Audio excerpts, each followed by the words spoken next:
At Subway, start your day the flavorful way by adding new guacamole to your favorite breakfast sandwich. Perfectly made with a hint of jalapeno, our guacamole turns up the flavor to your breakfast. Try it today on a hot and toasty egg white and cheese. Subway, eat fresh.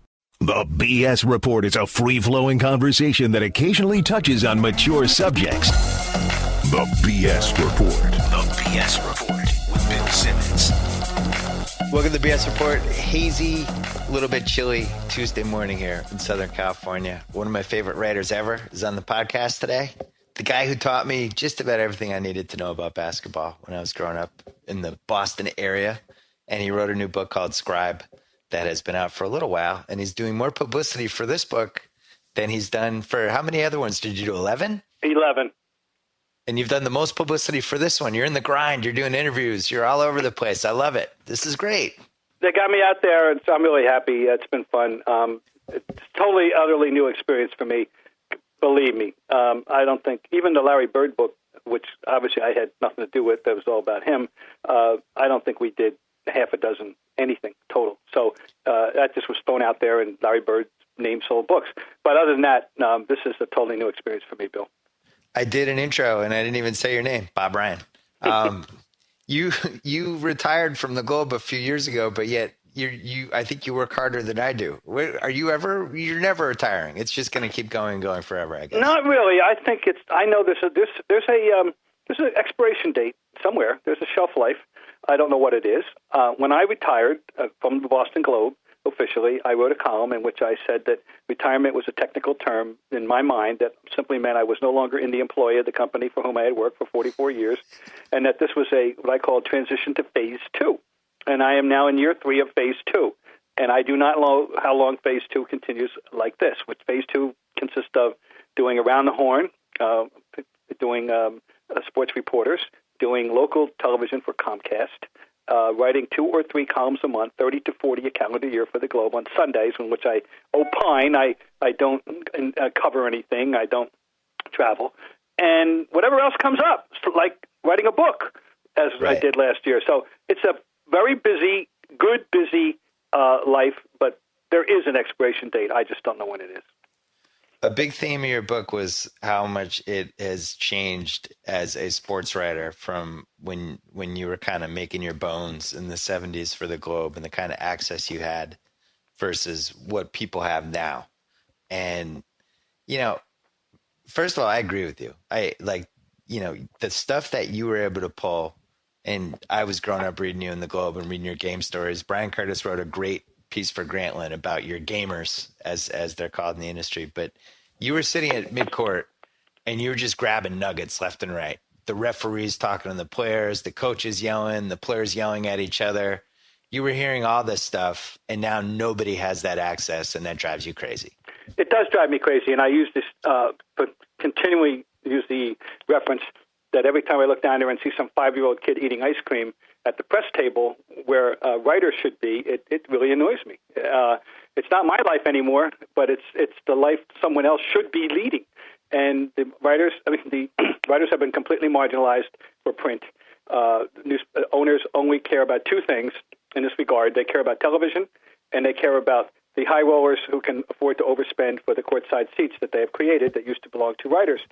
Not even their own local radio matters in some cases, such as the Boston Celtics, where the radio crew sits up in the corner and therefore has very poor access to anything happening on the far end of the court, but this appears to be of no interest to the owners. So I agree with you and I disagree with you. Go ahead. I agree with you in the sense that access was one of the things that made your pieces special and some other people who knew how to use that access correctly.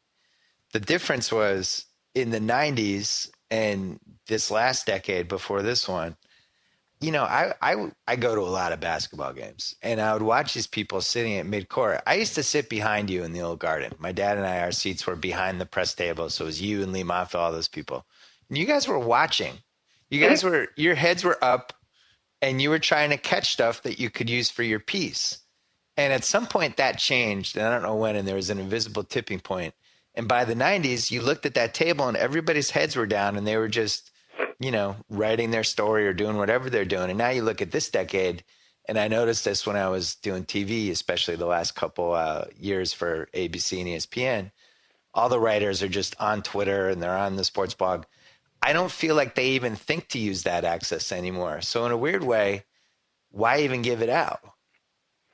I can't argue with you because as one of my sources of amusement is the idea that people are tweeting actively during a game almost as a job requirement, which is so alien to the way I was raised, if you will, or the way I taught myself. You're right. I probably would have to concede the point that you make. We're not. Look, this is all a giant tube of toothpaste out of the tube, and never going back. I totally and utterly understand that. So we probably are talking about a situation that even if they were given the access, as you say, they wouldn't fully utilize it. Although, who knows? Maybe someone would be a trendsetter. Maybe. I don't know. I doubt it. You make a good point. Well, one other thing happened, and this is a part you didn't even consider, but when I tell you that, when I tell you what I'm about to say, you're going to be like, oh, you're right. So it's really hard to hear stuff now at games because they're just cranking music and cranking sound effects and cranking noise. And it's like, there's never a dead moment. Like I was there for the entire Patino era because, I'm living in Boston. My dad doesn't want to go. I was bartending. Like it was great to go to the games. And it was dead in there. And you could hear everything. You could hear every word Patino said. You could hear every time Antoine complained to a ref. And now I'm in the fourth row for Clipper games. I can't hear anything. And I think that's changed. Yeah, you're so right. That incessant boom, boom, boom, boom. I mean, it is. It's not fun for me to go to a game anymore. I don't enjoy. I like the action on the court, but I do not enjoy the experience of going to an NBA game. I only went to 3 last year in Boston, and I will go to. I want to get myself to more this year, but because I'm curious about the team, quite frankly. But you make it. No, that is a good point, and I had not considered that. So I guess the life that I led is like talking about the Revolutionary War, or something, or the Peloponnesian Wars, I guess, or something that it doesn't exist anymore. I can only say this. I'm glad I did it when I did it, and knowing what I know now, there's no way I'd ever want to cover a team for any outlet, any sport, given what the job requirements are and what the restrictions to fulfill those requirements are as well. I'm very lucky that I did it when I did it. I do not envy anybody doing it today. Well, you hit a couple of great points that are amazing now when you think about it. Like some of the things that happened for writers in the 70s, for instance, just being on the charters amidst the players. No and charter.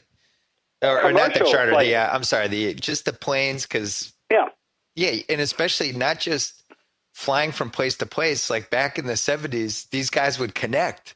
So you'd be in the airport gate for 3 hours in Kansas City waiting to connect to Cleveland. And well, you'd be my just hanging out with the favorite story players. of this nature, Bill, is there was a time one night when we were flying, we being the Celtics and its entourage, which I was a part, or flying east to west to start a road trip, and are changing planes in Chicago, as you suggest, when we are walking down the corridor and see a large group of very tall guys coming toward us, and it turns out to be the Phoenix Suns.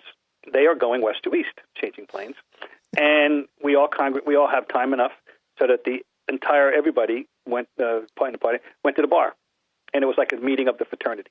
Wow! It was like a local chapter meeting another chapter of the fraternity. That was the NBA of the 70s.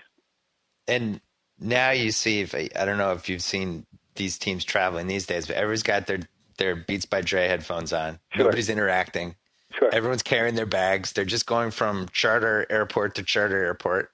Mm-hmm. And it's an entirely different experience. I mean, the one year, I forget why you weren't covering the Celtics in 77, 78. Did you switch to the Red Sox or did you go to Sports Illustrated? What happened was I got off the beat at the end of the 75, 76 season, not knowing what the future would bring, just knowing I needed to get off at that point in time. I'd done it 7 years, was a little bit emotionally overwrought, if you will. I was facing a year in which I would not be getting along with Tom Heinsohn, the coach, and I didn't want that. And it wouldn't have benefited anyone, least of all the readers. So I got off the beat, and for the next 2 years, the first year I just did a lot of general features and all kinds of feature writing. And the second year, I did cover the Red Sox in '77. Yes, so and I did when the vacancy occurred after Peter Gammons left for Sports Illustrated, the first of 2 times he did so, and I picked up the beat and I did the team all of 1977. So John Powers did the Celtics for one of those years, and he wrote the next 2. He did 77, 78, and 7. He did 76, 77, and 77, 78. Yes, he had 2 full years, long enough to write a book. John right, I was going to say, so you read that book, and half the book is just him going out for dinner with the players after the game, and the players having steak and going to the Scotch and sirloin, and Havlicek complaining about Heinsohn, and it's an amazing reread because you think like, oh my God, in 2014, like he wouldn't even sniff a lunch with these guys. He's going out to dinner every night with them. It was unbelievable to reread. As did I, and more importantly, I went out drinking with him until we closed up every place in North America in my 5 years. So right. 6 years. So these guys are floating stuff to you. Heinsohn, I think people, there's 2-3 generations now that don't even realize he coached the Celtics. They just know him as the crazy guy in League Pass who hates every call against the Celtics. Hates every referee in sight, right? Yeah. Yeah, no, that is Tommy, but he's been continually associated with the Celtics since 1956. It's amazing. Yep. So he coached the Celtics in the mid-'70s to 2 titles and was a little polarizing in the locker room. And you're going out to drinks with these guys and eating and doing whatever you do, and they're all complaining to Heinsohn about you, and then you're deciding what to disperse in your stories without kind of hanging those guys out to dry. Like, what do you do with all this information? You're right. You have to parse it. You have to figure out what's reportable and not reportable. You're making the call. I used to kid about bosses. Bosses, what a boss doesn't know won't hurt him. That was one of my thoughts. And right. You have to know how to handle all this to negotiate your way through all this. You develop personal credibility, and as it turned out, it definitely led to a rift between myself and Tom Heinsohn because he thought that I reflected far too much the player's point of view rather than his own when they were different. And you wrote about that in the book. It took decades for you guys to patch that up. No, 2 days, 2 years. That's all. In fact, we've been 2 years. Yeah, that's all. 2 years. I mean, first of all, it was easy I thought he held a grudge though. No. I made it clear that I went up to him in 1978 at a testimonial dinner for his old roommate Jim Luskatoff, and I said, "Would it spoil your evening if I said hello?" And he said no. And that was the beginning, and that was the end of it. And we've been very compatible for 36 years. I have a Heinsohn painting I'm staring at here in my house because, as you know, he's an accomplished artist. And I just got through interviewing him for a big project that will be seen to the world in a few years by ABC and ESPN. And we're fine. And no, but it was not good at the end. It was very much so not good. But we've been okay for 36 years. We're cool. Okay. It's kind of sad not having him at these games, on these road games. I understand it. At some point, you can't travel. He just turned 80. I know. And he's got, some predictable health problems now. So right. He does home games. I saw him last night coming in to work studio for the Celtic game at Comcast in Burlington, Mass. And he's still vitally interested and still vitally optimistic and positive. And there's barely ever saw a Celtic he didn't like, except for maybe Sidney Wicks. He would have loved the Dallas Celtics game last night with some of the calls. I think they would have had to carry him out of the arena. They thrown water at him or something. Yeah, that's funny. You missed the Celtics during one of the 2 years where your head probably would have exploded covering the team. Sidney Wicks, Curtis Rowe.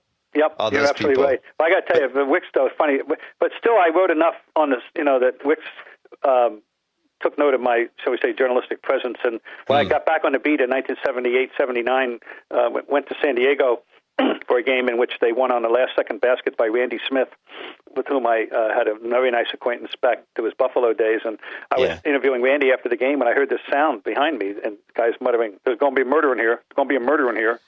And I turned around with Sidney, and he accused me of having run him out of town. Really? And for once in my life, and you know how rare this is for any of us, once I actually had the right word for the occasion. I said to him, "Sidney, if I thought I had the power, I would have done it a lot sooner."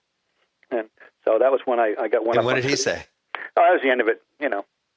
Did you tell him? You should have told him you had Calvin Murphy waiting for him to kick his butt. That's right. That'd been good. But I was happy with what I did. That's one time I actually rose to the proper verbal occasion. The best NBA fight that's not on YouTube: 5'9" Calvin Murphy knocking down Sidney Wicks, who was like 6'9". I think he bloodied his nose or broke his nose or something. Yeah, it was a foot difference. But Calvin was one tough little sucker, I'll tell you. How much of an influence did you have with Halberstam's breaks in the game? Because that was the 79-80 season. You were back with the Celtics, or covering the Celtics in the NBA at that point. I don't know what influence, quote unquote, I had. I know that we developed a friendship that lasted till he died, and that he was such a modest guy. The way this all came about, I was sitting in my office one day in January of 1980, and the phone rang, and I answered it, and I was looking for me, and I said, "Yes, Bob Ryan." "Well, this is David Halberstam. I'm a friend of Marty Nolan's." Well, Marty Nolan's a great political writer and columnist for the Globe, and so he thought it was an entree to me to identify himself as a friend of Marty Nolan's. Well, anyway, he said he was working on a new book on the NBA, and that he was going to be joining up with the Celtics on an upcoming West Coast trip, and would it be okay if we hung out a little bit and he picked my brain? Yeah, I think so. So that's how we got started in a friendship. He was very gracious to me in the books, The Breaks of the Game. He called me the ombudsman of the NBA, I believe was the phrase, and all that. And it was very nice. All I know is that we exchanged a lot of thoughts, and I obviously was never shy and gave him mine, and so whatever he incorporated of mine, I'm very grateful. Well, that's my favorite sports book ever, and obviously you're one of my favorite writers ever. I feel like you're just knowing you and knowing that book, I felt like your fingerprints were all over the place. Well, he was, but he was so far-reaching, and of course, his whole experience in Portland was fascinating, and the way he was regarded by ownership. But he made lifelong friendships there with Jack Ramsey and Walton, the name too, and he just loved that. He just loved that experience. It was an interesting man. He viewed these sports books as recreation. The other books, which would take 4 or 5 years to write, were his life work. I mean, that was his job. But all the sports books, and as you noted, he would alternate, and he loved the sports books. He loved working on them. They were fun. Everything about them, getting immersed in all of them, and there were so many different ones that that resonate. But one of the great ones, by the way, for anybody who's interested in the topic, and again, given that Boys in the Boat is such a runaway success right now, about the 1936 Washington crew that won the gold medal, maybe the best thing ever written on rowing is still The Amateurs by guess who, David Halberstam. And so you're with the Bird team either as a beat writer and then eventually a columnist, really the whole Bird era. And then Jack McCallum writes a book, Unfinished Business, about the 90-91 team. And that's like the tail end of having real access with the teams. Yes. After that, it shifts. And by the time Halberstam wrote his kind of Breaks of the Game sequel, unofficial, about Jordan in the last Bulls season, it got to the point where Jordan had promised him a big interview at the end of the season. Jordan didn't talk to him the whole season and then blew him off for the big interview at the end. And it was like, that's everything you need to know about how basketball writing and access changed. Yeah, well, the Bulls is funny. It's so symbolic of everything because I firmly believe the two things that altered the landscape totally for printed press in the NBA were charter flights, because in the 70s and even in the 80s, right up to the mid-80s, the Celtics-Lakers series of 84 and 85 did not include any charter flights for either team. And then in 86, eventually the Pistons were the trendsetters. The Pistons started the charter big time, and that changed things. But second thing with the Bulls themselves, the idea of the Bulls traveling as a rock entourage kind of thing, with the security that they had, and then when they constructed their new Berto Center as their training place, they did so with an eye toward walling off the media in every way, including no visibility for their players' parking lot. Forget about just the idea of practices being closed and the access being restricted.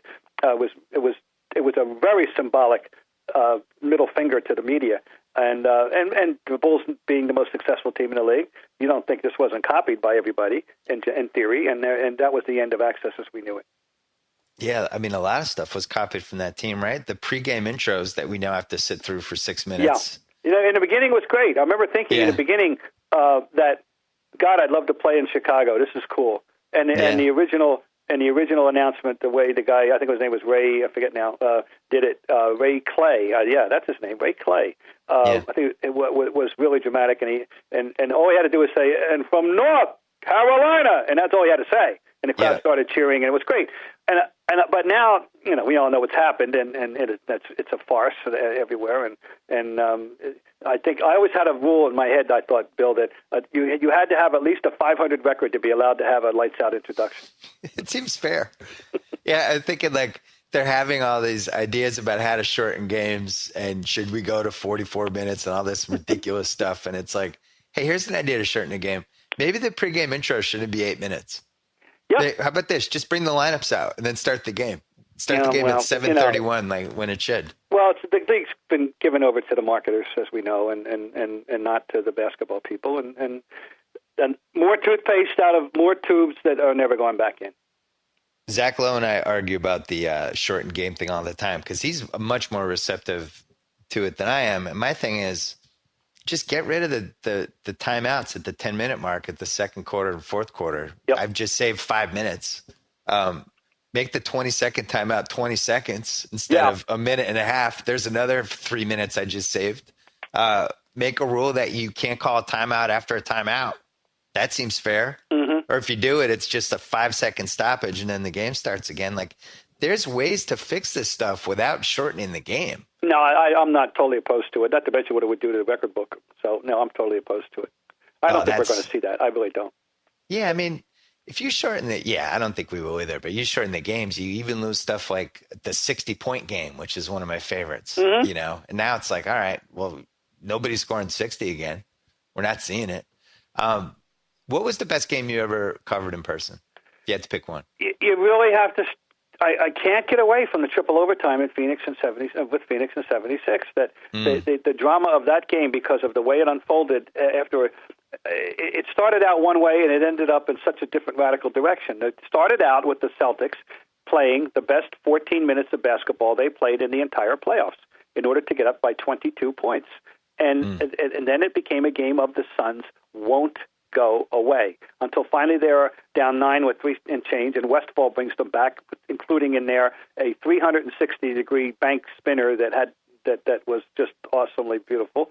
And they get into the overtimes, and then all the stuff that happened, the timeout that Richie Powers would not grant that would have changed the game, the Havlicek basket of the crowd coming on the court, having restore order, followed by the Westfall thinking about to get the timeout so they get the ball at midcourt. The technical foul made by White. If White doesn't make that technical foul, they lose because Garfield Hurd throws in this great 18-footer. And don't let anyone ever tell you it would have been a three-pointer today. It was foul line extended. Right. It had this incredible arc, which was the trademark of Garfield Hurd. But no, it was that. And then Richie Powers, the referee, being attacked by a fan at the end of the one and overtime.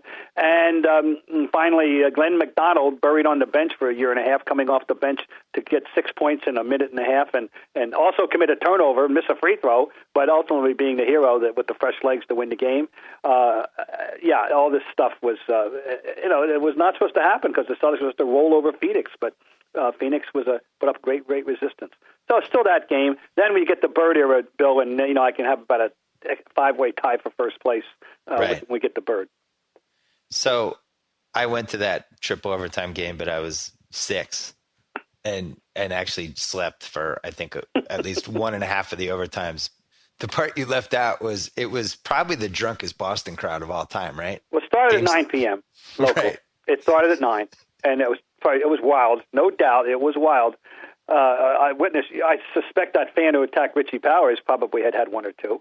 And, it was a wild, wild night. And then, postscript, which the fans never found out about, which is Tommy Heinsohn collapsed in the locker room after the game. Really? And it was so dehydrated that there was a question as to whether he could even make the trip to Phoenix for the Game 6, which was going to be in about 36 hours played in the morning in Phoenix time. All this stuff went into it. One other little tidbit, you'll love this one. Dave Cowens had 4 shots blocked in that game by 4 different Suns. Really? Yes. There's a little factoid that people don't know about that game. I think my favorite 2 Garden games that I ever went to were the 81 Game 7 against Philly, just because that became a football game. And the comeback for the Celtics coming down 3-1, which seemed impossible at the time, and the Sixers-Celtics rivalry and Bird versus Doc and just everything was just an incredible game. And that was the one where I remember just people leaving the stadium, the arena, and just hanging out outside and celebrating. They and did, and you're so right. I ranked that as the single most emotional of all the games I ever covered. It really was. It really was. Down 9 with 5 and change, the referees put the whistles in the pocket, say, go to it, boys. The 76ers get 1 point in the last 10 possessions, and that was a gift on a bad call that put the Maurice Cheeks on the line. Unfortunately for the Celtics, he missed one. Bird coming out of the pack after about 19 guys hammered Dawkins on a turnaround, gets the rebound, goes down, banks it. He never banked it before or since. He banked one. All that, as you know. Oh, yeah, and then you're right. I still remember that crowd. All I could think of looking at the crowd, the players were at that overhang, that overhang thing between the Garden and the old Analex building. They were looking out. It looked like the Pope waving to the crowd at St. Peter's Square. Right. And the crowd was all out to take him over the streets. You're so right. It's a sight I had never seen before and haven't seen since. It was you can't overrate the emotion of the Boston-Philly rivalry in those days. And Bird will tell you that he liked it even more than the LA rivalry. Well, and then the other thing with that was the first. Bird was kind of a mute/hermit those first 2 years, and he unfairly had the reputation of being dumb. He didn't say anything. He was awkward around cameras and stuff like that, and he didn't show a lot of emotion on the court. He was just like this silent assassin. And when he made that bank shot, and he did this sweeping fist pump and ran down the court with his arms raised, and it was and the crowd was so into it. They were like, "Oh, he gave us something finally after 2 years." Yeah, and then it never stopped after that. It really didn't. And no. You're right. I of all the basketball players I was privileged to cover, and including my favorite total personality, Cowens, but no one had such a innate connection with the fans as Bird. It was just no comparison. Havlicek didn't have it. Dave, as much as people loved him, didn't have it. McHale didn't have it. Nobody had it except the way Larry had it. I would say probably hockey fans felt that way about Orr, and but I know in basketball it's Bird. People just felt, I could have a beer with this guy, and they just and he learned to use it, to his advantage and the team's. Well, and in '87 when Lambeer cheap shot at him in Game 4. And then Game 5, that crowd, there was real blood in the air for that game because Lambeer had dared to try to hurt Bird. Oh, yeah. And I've written this, but I will always believe to my dying breath that the crowd telepathically willed Robert Parrish to just beat the hell out of him. And Jess Kersey standing there looking at it and I don't say anything. What? What happened? I know you love movies, and maybe this one might be a bit before your time, but one of the great all-time underrated movies is Guide to a Married Man, and I recommend you go get it if you don't know it. And there's some wonderful scenes in there, but the one I'm referring to, I won't go into details, but when you get to the Joey Bishop scene, you'll know what I'm talking about with Jess Kersey watching Robert Parrish beat the hell out of Lambeer with the whistle just stuck in his mouth, nothing happening.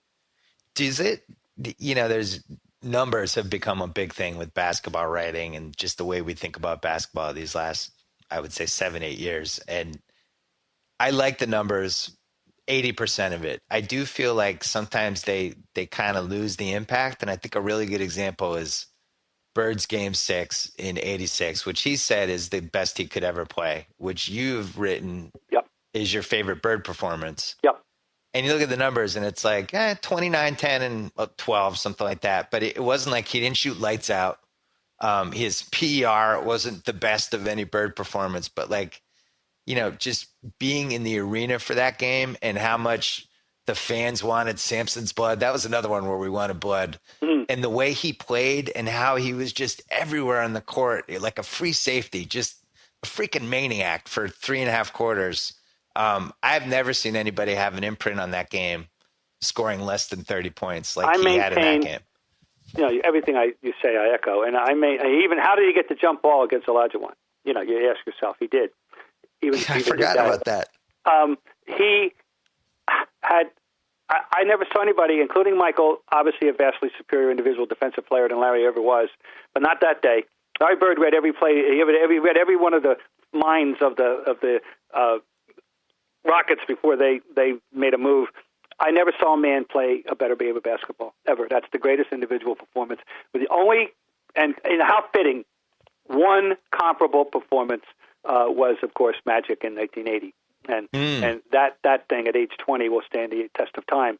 but the 42.7, 15 rebounds, 7 assists, taking over, playing all 5 positions, etc.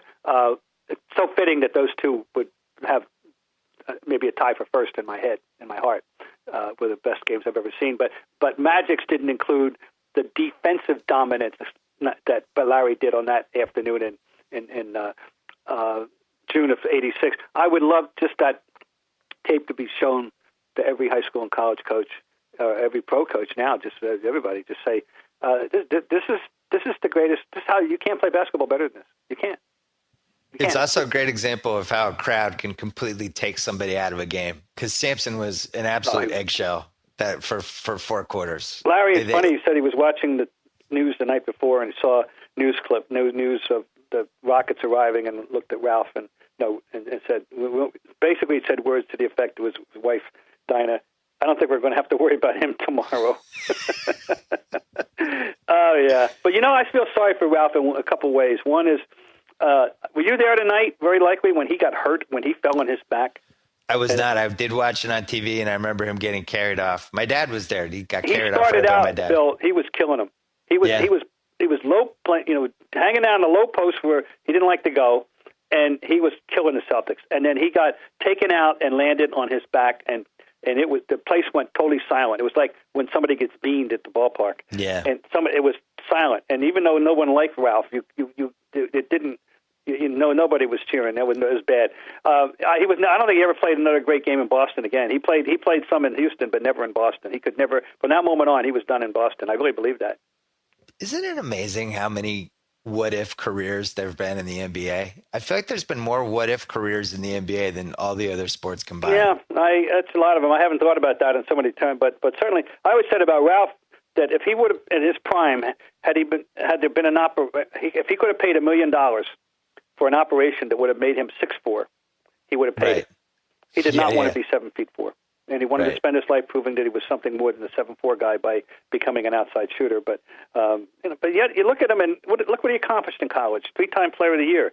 He had. It wasn't like his pro career was a failure, but it certainly was unfulfilled. Right.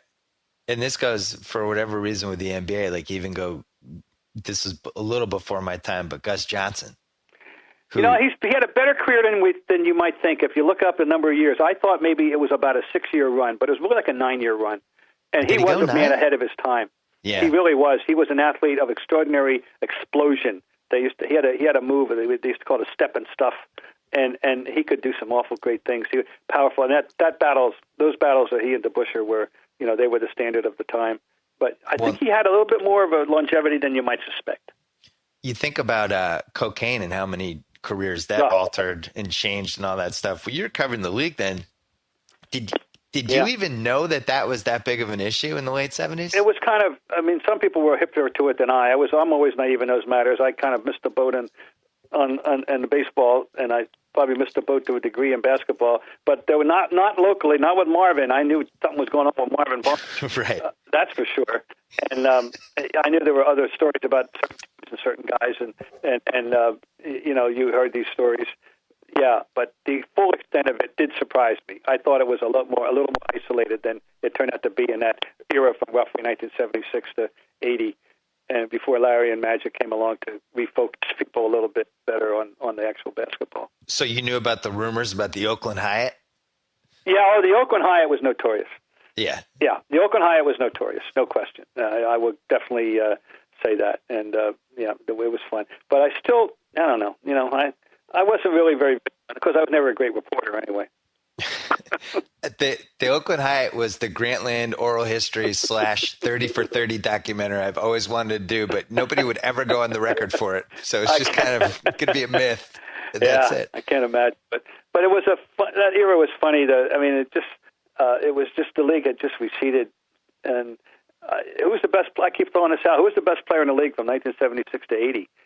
It's really a good. And once again, always eliminating centers, and from that discussion, but it could have been Marcus Johnson, and that's low. That's setting a low standard. That's a low bar. Yeah, Walton and Kareem, but Walton was hurt. Walton he didn't make it. In his MVP year, that in his MVP year he played 65 games. Right. And the next year, of course, he was off to a great start. Well, we all know this. They were 50-10 when it all fell apart. The Trailblazers in 1977-78 were so far and away the best team. It was just ridiculous. And then by the end of the playoffs, they had lost 4 of their 5 starters, starting with Walton.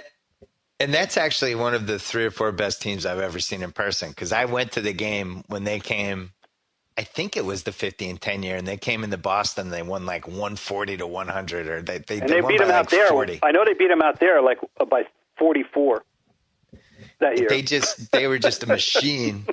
And well, it was there like, was a great passing team. Yeah, it was a great passing team, and Walton. That's why you know my theory on Walton. So I mean it. And I'm just going to random thought. You remember when you happened to be at the game in 1987, the year after Walton had the one great year with Boston, but now he's missed all of it. And he finally gets in the lineup late in the year, and this is the team that had the bench of Fred Roberts and Darren Day, etc. And they suddenly had a running attack. They put on like a second half of just phenomenal display, all because of Walton. And then, of course, he got hurt again. But that one shining moment of Walton that year, he totally had one game, and he just totally reminded everybody of who he was, but he couldn't stay healthy. That's my favorite. That's my favorite Celtic team. How fitting the year after he is the 6th man of the year, and he's the difference, and he's the reason why I say they're the greatest team of all time. Yeah, that he gets hurt on the exercise bike. How fitting is this for Walton? So when you look at the league now in 2014 versus like the games they'll show in ESPN Classic, because I agree with you. I think the 86 Celtics were the best team ever. I just think we'll never see anything like that. But then you watch them in ESPN Classic, and I always compared them to a hockey team, like a hockey team on a power play that's just trying to get closer and closer to the net to get a good shot. And they're almost like a snake, how they would the defense would just kind of fold into itself because they had these low post guys. But now it's like everything is about spacing. Everything. And I wonder, I would love it. It's obviously impossible and ridiculous, but you take that 86 Celtics team, you move them to 2014 with all the information we have now about spacing and how, the value of the corner 3 and stuff like that. And now Danny Ainge is shooting 400 corner 3s a season. Bird is shooting way more 3s than he used to shoot. McHale is probably shooting more 3s. It would just have been fascinating to watch that team in this era. Well, it would have been a lot. You're absolutely right, because Danny certainly was a 3-point shooter. Larry made better psychological use of it than anyone had in his time. That's for sure. He still hated it philosophically. He was opposed to the 3. I don't know if he still feels that way, but I have to ask him. But no, it's just they would have been able to adjust whatever they needed to do. But then again, you don't want to get too far away from the idea that you had that incredible low post dominance with Parrish and McHale. And then Larry, when he felt like it, Larry turned himself into a very good post-up player as the years went on. The only remnant of that left in the world today is in Memphis with those 2 guys on the same team. There's nobody else that can match it. Philadelphia's, maybe in 3 years it'll be Noel and Embiid. Who knows? Don't laugh. That's what they're trying to do. So we'll see. And I'm sure you're as disgusted as their strategy as I am, but at the same time, it's brilliant. Why not? Yeah. Well, it's times. Everything evolves. Everything evolves. It's true. But I'm the 3 mania. It does disturb me at every level. I mean, it just disturbs me that so much of the emphasis on it. But it has to be acknowledged. It has to be acknowledged defensively, and it's got to be acknowledged. But I do miss good post plays. Funny because there was a point in my writing career when I was railing about post play in terms of Kareem, and I rhapsodized about how wonderful it was to watch Magic in that famous game in 1980 because it didn't involve throwing the ball into the low post. But now I yearn for it.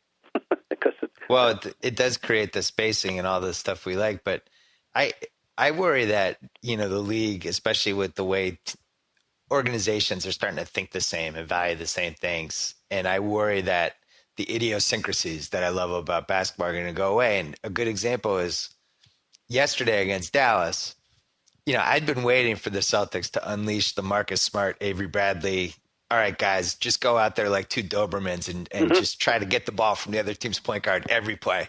They've just been waiting and waiting, and then they finally did it. They're down by 1,000,000 points, and the energy that those two guys had, it was just so unlike anything I had seen in the NBA in the last few years. I don't know if you saw the game, but I didn't. But yeah, it was incredible. And Marcus Smart is very enthused about Marcus Smart is shot out of a cannon. Yeah, they draft themselves a very intriguing player in Smart, and we've watched Bradley for years. We know he's capable of. Yeah, they're going to be interesting. First thing I'm asking them, just for the fun hell of it, try to win one Western Conference road game this year. Right.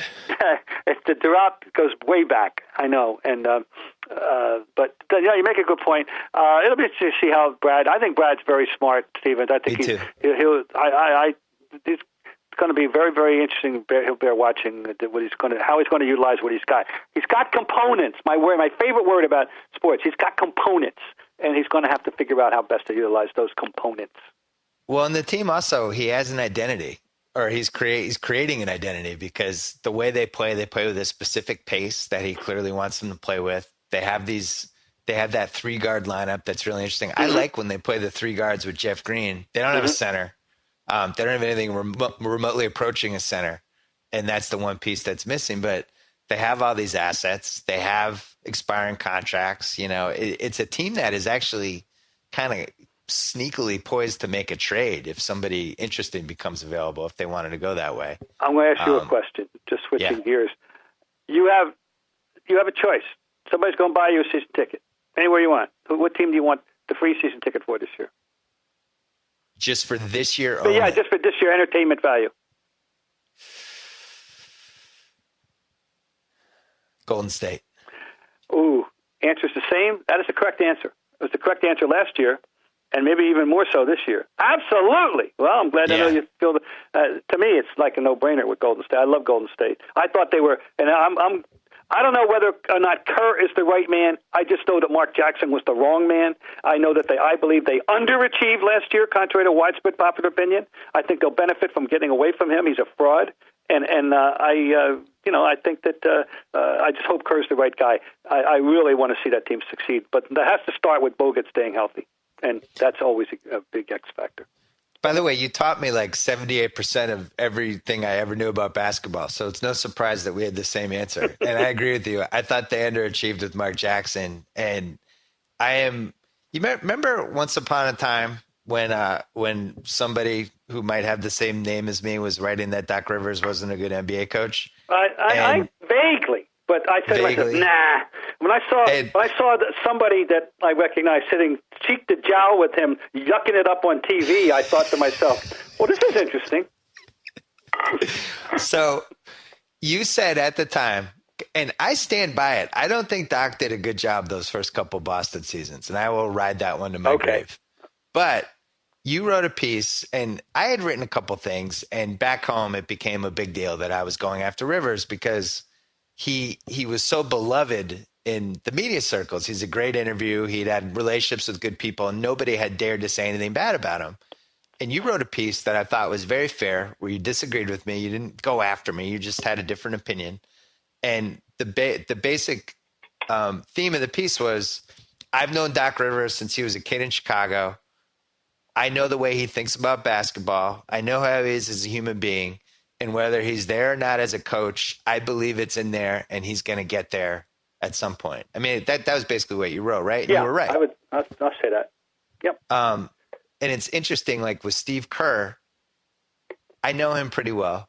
I've had a lot of really, really good basketball conversations with him.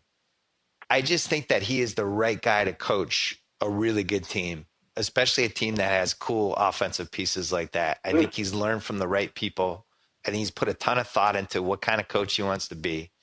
And I think that team's a sleeper. I really do. I think that team, that would not shock me if they won the title. I thought last year, the personnel-wise, 1-7 was as good as anybody. 1-7.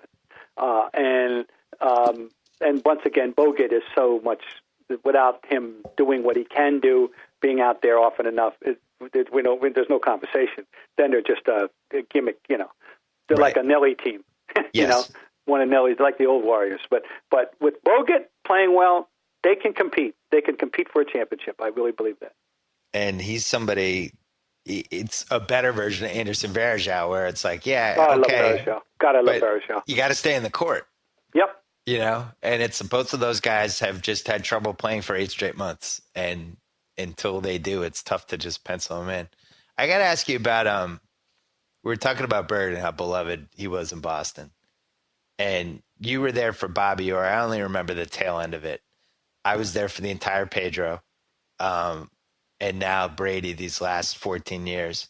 My dad and I, we were talking. I had my dad on the podcast yesterday after the big Pats win.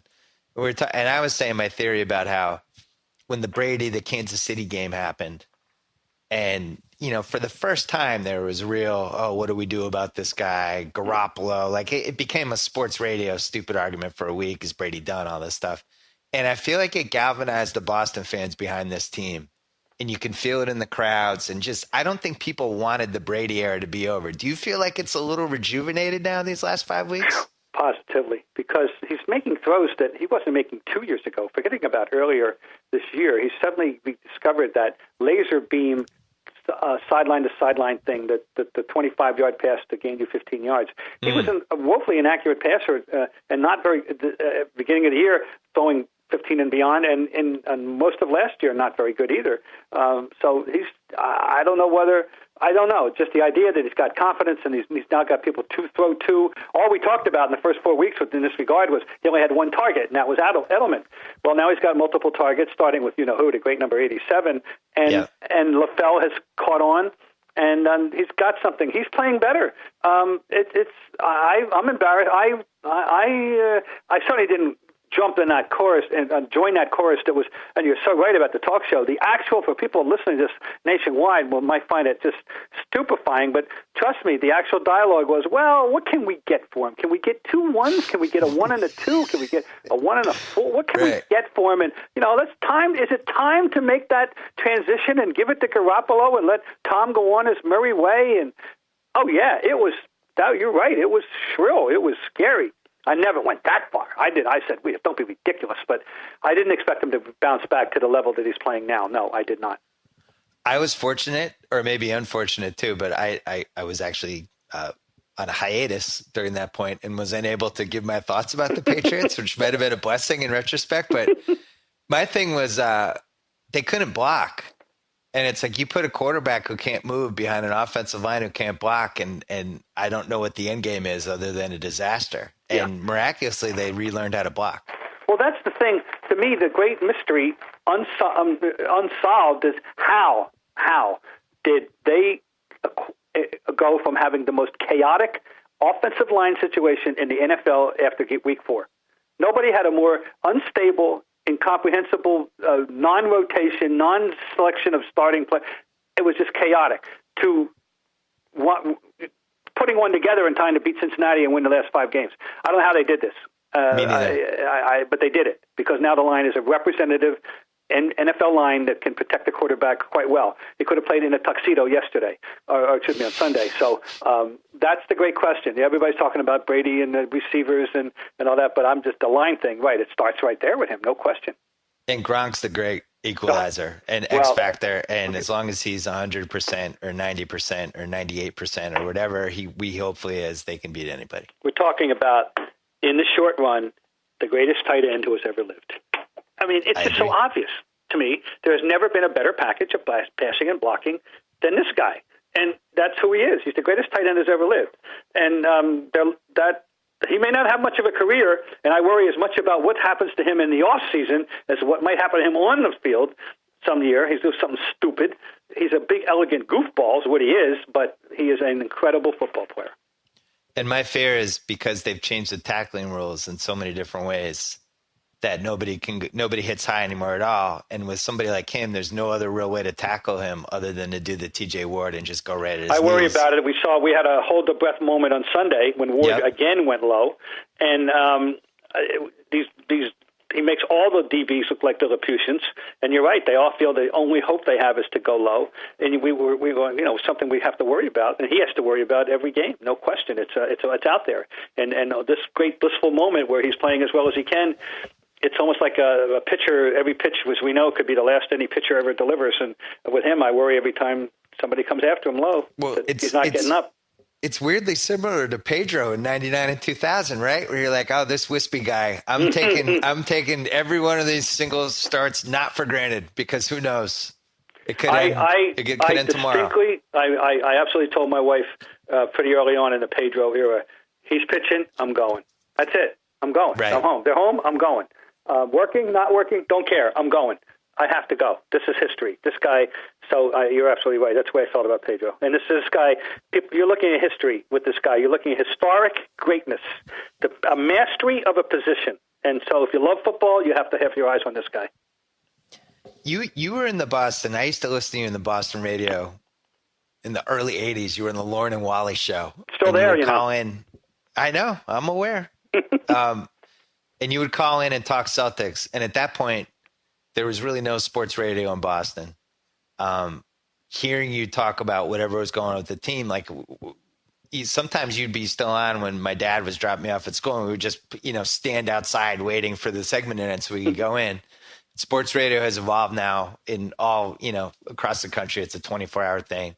And in Boston, it really started to take hold when EI, became the 24-hour station. It's been negative. Put it this way, negativity seems to be the way that people get heard back home. And that was the case when I lived there. That was the case when I left. It seems to be the case now. And the friends that I have, the family I have, they don't totally understand it, why it's so negative, why it always gravitates toward the negative angle. Why do you think that's the case? I just know that it's so. I wonder if it's any different in any market in America. I think any sports talk show host would agree that it's richer programming when things aren't going well than when it is. People just love to about the boss. I don't know. It's a very interesting human phenomenon. That's all. And it's certainly we're not immune to it. And it's why I never. Well, I stopped listening full time to talk radio 10 years ago. It'll be 10 years ago in December when I kind of went semi-cold turkey when I got satellite radio installed.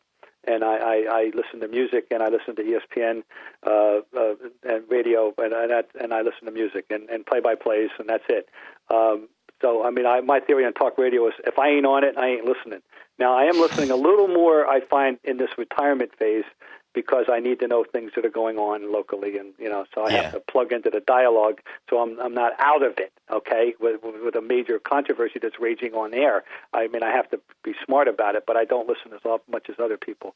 And why I don't, whenever I would get my opportunity, I try to avoid that. I mean, I don't know how do you do it. You steer the conversation. Maybe historical comparisons, or come up with some good topic that you can try to drive the. If you just let the fans every day drive the topics, then it's more than likely it's going to be negative. That's all I know.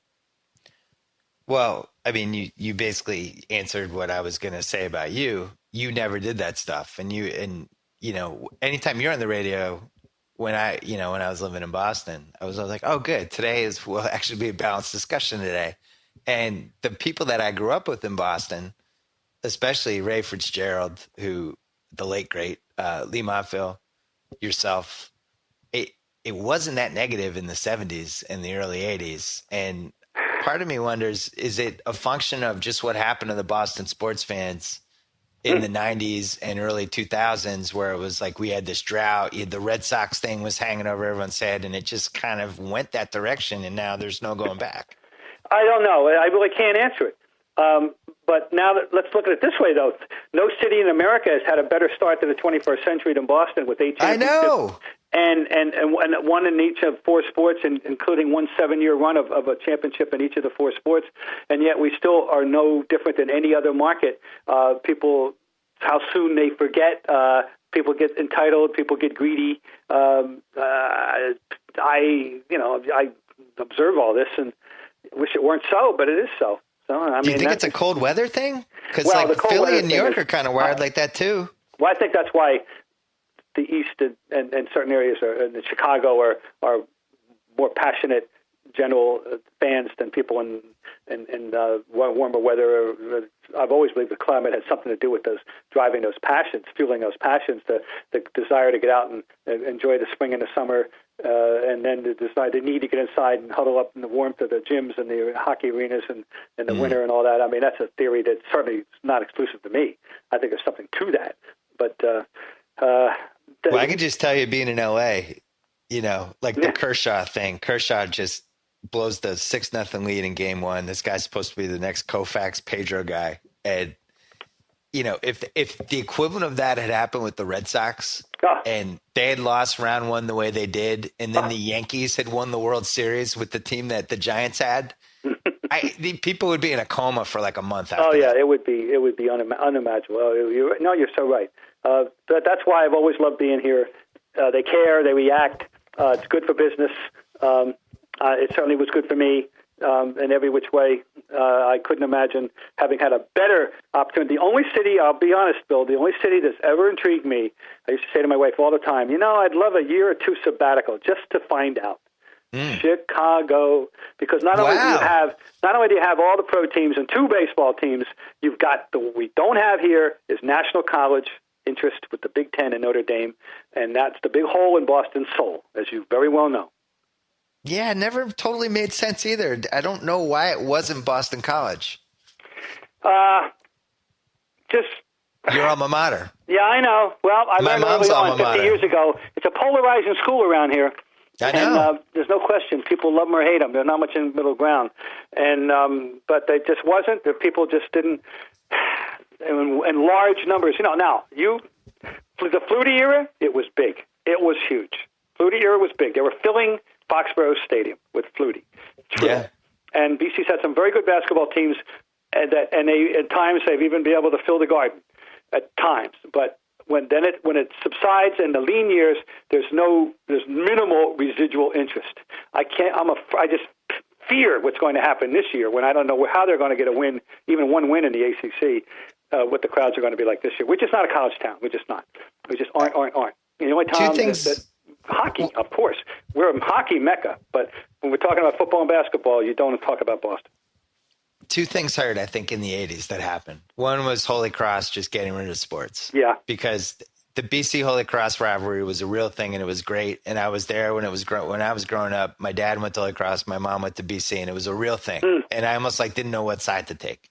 And then Holy Cross just kills all their sports. I'll never forgive them for it. I'll never give money until they change their mind. That was one. The other, if Ewing goes to BC, it's a totally different animal these last 30 years, I think. Maybe they would have turned in what Georgetown's been ongoing. It could be. It's theoretically possible. Yeah, I agree that. Can you imagine Ewing at BC just being able to go to those games? In 80, sure. 81, 82, seeing this guy who was college Ewing was such a different beast than NBA Ewing. I mean, it's you can't even compare. No, you're right. He was a monster, and yeah, that would have been interesting. I've really never thought about that. I just haven't. I just resigned to the idea that he left, and that was that.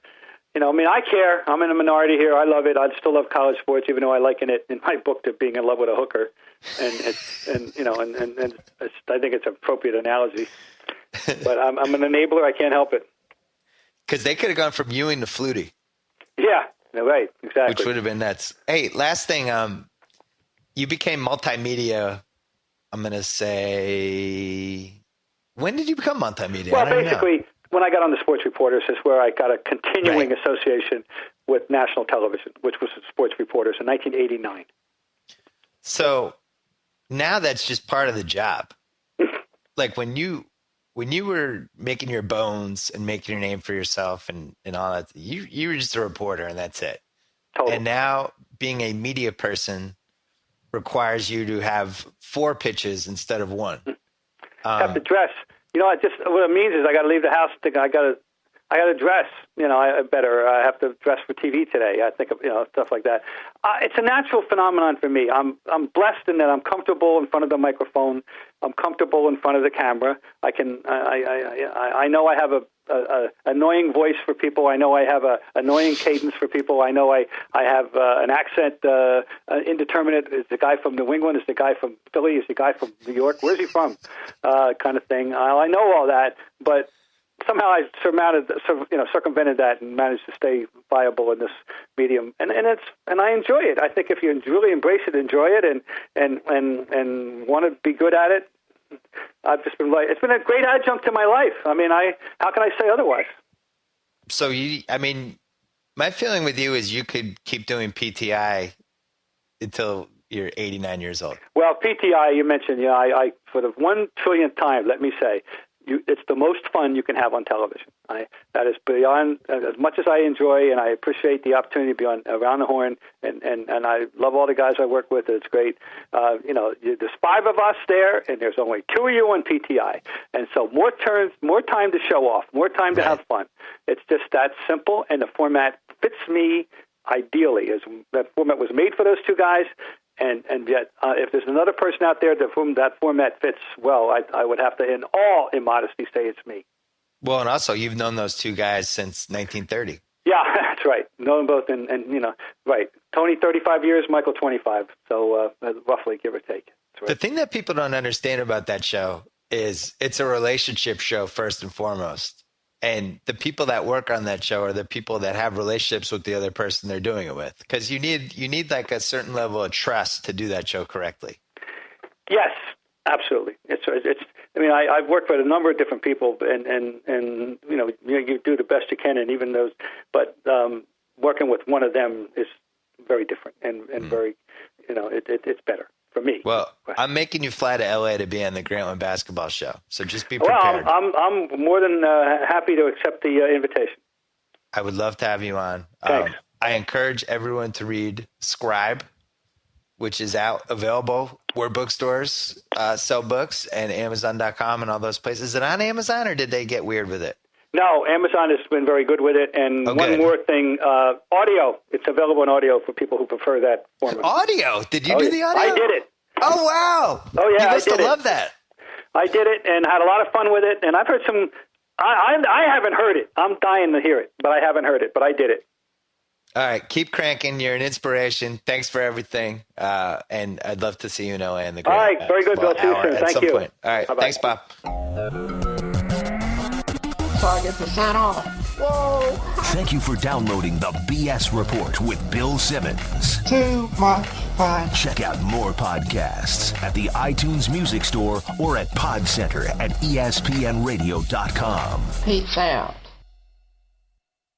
Geico presents Strange Savings Stories. Astronomers detected an interstellar transmission. It stated, Geico, 15 minutes could save you 15% or more. The implications were staggering. Was the cosmos telling us we could all save hundreds on car insurance with Geico? Or did their radar merely pick up a signal from the nearby Rufus and Clyde's morning show? We may never know. Geico. 15 minutes could save you 15% or more on car insurance.